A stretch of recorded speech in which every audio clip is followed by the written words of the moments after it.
Semangat pagi dan salam sejahtera untuk kita semua. Bapak Ibu yang saya hormati, peserta Diklat Teknis Administrasi Dasar tahun 2020, selamat datang di materi tentang perencanaan pembangunan daerah. Materi ini akan lebih banyak mengulas tentang dokumen-dokumen perencanaan pembangunan daerah. Sebelumnya, perkenalkan dulu, nama saya Muhammad Rizal atau bisa dipanggil dengan Pak Rizal.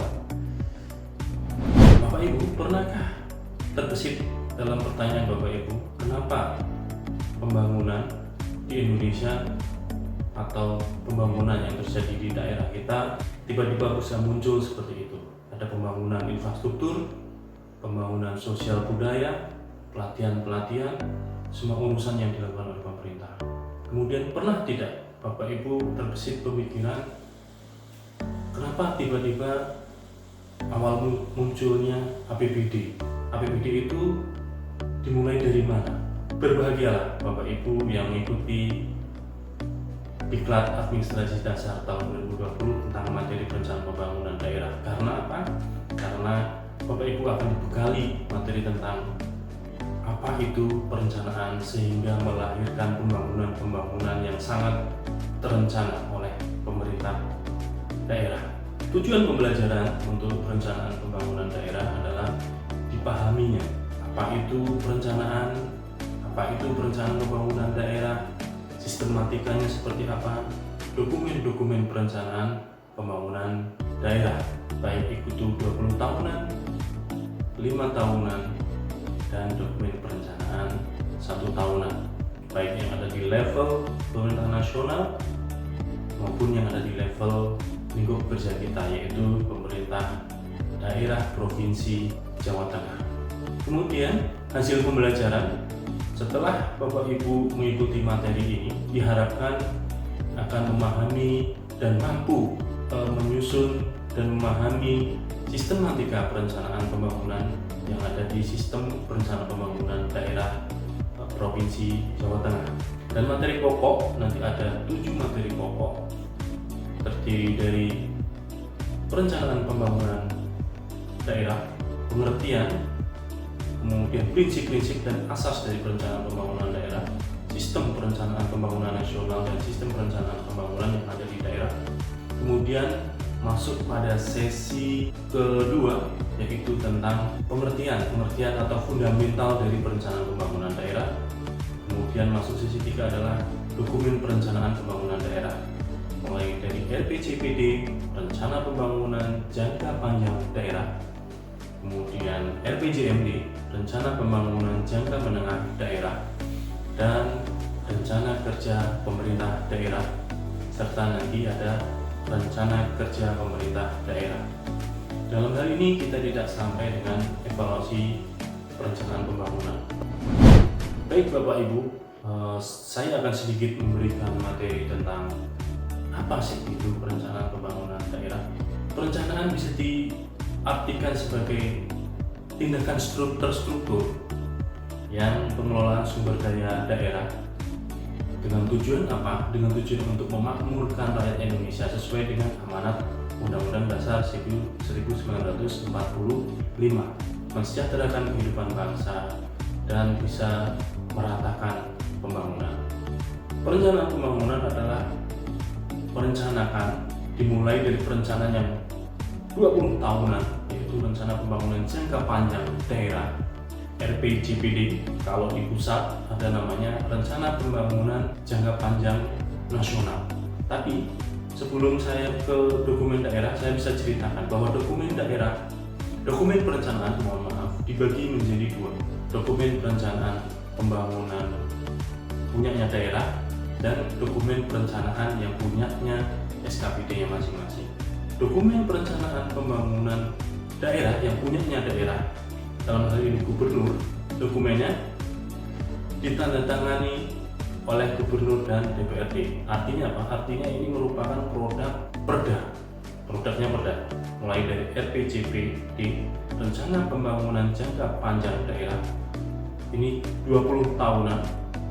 Kalau di Provinsi Jawa Tengah mulai dari 2005 sampai 2025, merupakan perencanaan pembangunan jangka panjang daerah 20 tahunan, dan ini punyanya daerah. Jadi siapapun yang jadi kepala daerahnya harus mengikuti dan mengacu pada ini, karena rencana pembangunan jangka panjang 20 tahunan itu nanti akan di breakdown menjadi perencanaan pembangunan 5 tahunan.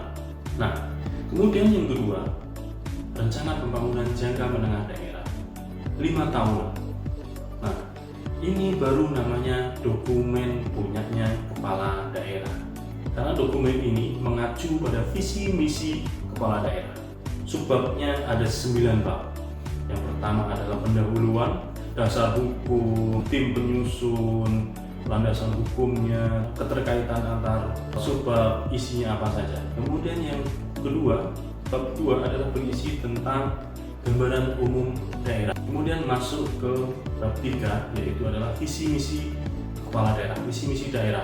Jadi ketika kepala daerah kampanye, beliau ini menyampaikan impian. Nah, impian ini ketika beliau menang menjadi kepala daerah dan dilantik menjadi kepala daerah, inilah yang menjadi acuan untuk visi misi 5 tahun ke depan.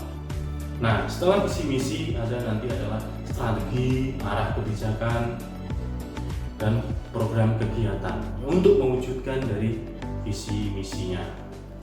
Sebab berikutnya berisi tentang program, indikasi program dan kegiatan. Programnya apa saja, kegiatannya apa saja untuk mengisi 5 tahun ke depan. Sebab berikutnya adalah kinerja daerah. Nah, kinerja daerah ini di bab 8 ini merupakan angka-angka nantinya, biasanya berupa kuantitatif untuk mengukur kinerja 5 tahun ke depan ini sukses atau tidaknya kepala daerah. Kemudian terakhir adalah penutup. Nah, ini RPJM. Kemudian kita masuk ke dokumen, masih ke dokumen daerah namanya RKPD, Rencana Kerja Pemerintah Daerah, yang ini disusun 1 tahunan, yang nanti ujung-ujungnya adalah APBD. Nah, RKPD sama seperti halnya dengan RPJMD, ini harus berupa perda, ditandatangani oleh Bapak Gubernur dan disetujui oleh DPR.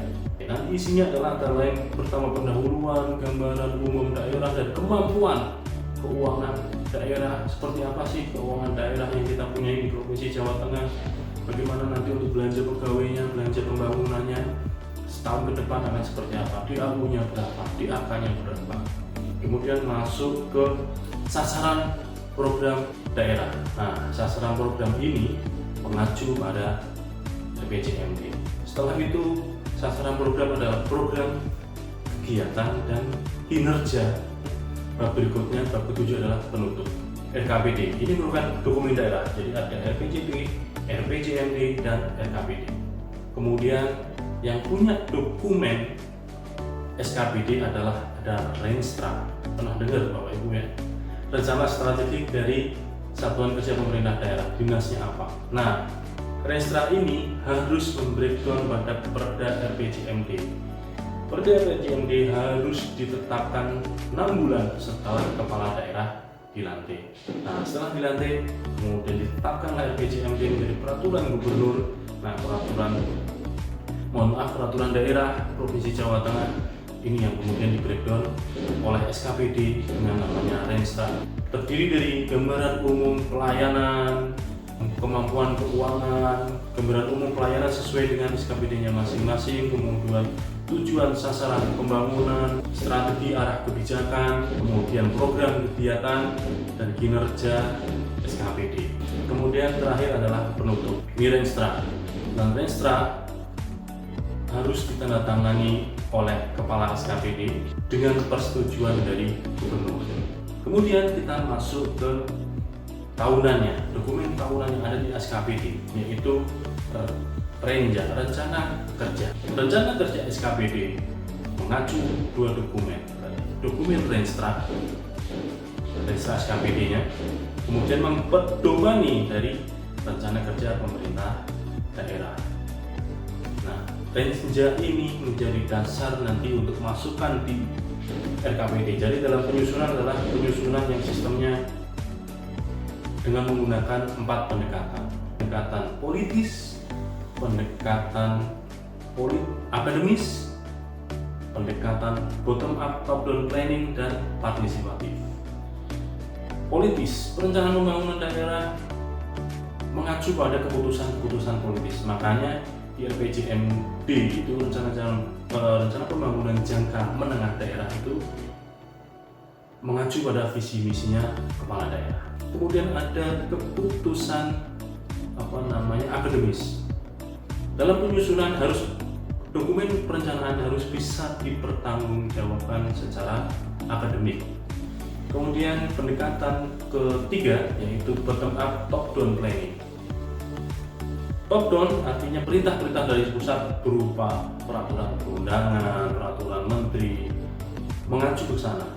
Kemudian pendekatan yang keempat, pemberian terakhir adalah partisipatif. Jadi perencanaan pembangunan harus partisipatif, harus melibatkan masyarakat. Contoh mekanismenya yang ada dengan musrenbang. Musrenbang secara berjenjang, mulai dari Januari oleh kelurahan, desa, kemudian Februari oleh level kecamatan, naik lagi nanti Maret di level pemerintah kabupaten kota, kemudian naik April oleh musrenbang perencanaan pembangunan daerah level provinsi, kemudian naik lagi nanti April akhir mendekati bulan Mei ada di perencanaan pembangunan nasional di Jakarta. Kemudian inilah pendekatannya dan dokumennya tersebut.